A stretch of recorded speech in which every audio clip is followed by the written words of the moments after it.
Après le terrible accident survenu le 10 février dernier, Pierre Palmade devait passer un séjour derrière les barreaux. Rien n'est sûr, mais c'est en tout cas l'avis de nombreux Français et plus particulièrement, celui de la famille des 3 victimes. Cependant, la justice a estimé que son état de santé n'était pas compatible avec la détention. La Cour d'appel de Paris a toutefois précisé que l'humoriste de 55 ans devait être pris en charge en milieu hospitalier. Fin avril dernier, l'auteur des faits a été transféré au centre hospitalier universitaire, CHU, de Bordeaux, où travaille sa sœur Hélène. Le week-end dernier, le quinquagénaire a été autorisé à sortir, sans bracelet et sans surveillance policière.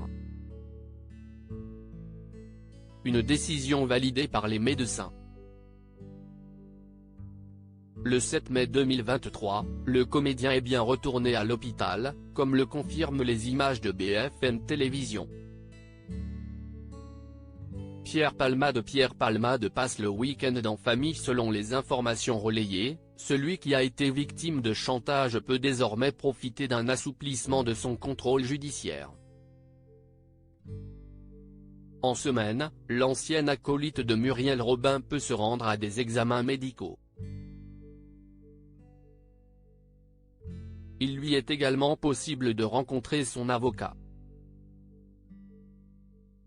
Il doit aussi se présenter à une convocation judiciaire. Par ailleurs, son état de santé lui permet de quitter l'hôpital de Bordeaux le temps d'un week-end.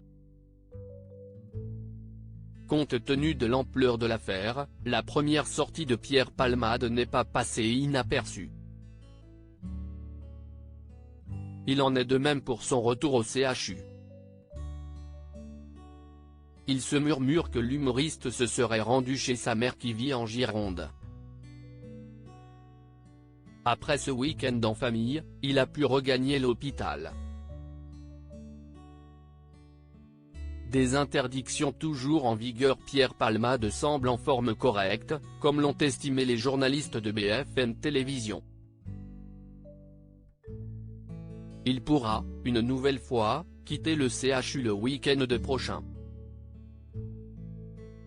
Le grand ami de Carole Bouquet ne peut cependant pas se rendre où il veut. De plus, l'humoriste a interdiction de conduire et de quitter le territoire. Il ne peut pas non plus se rendre en Seine-et-Marne.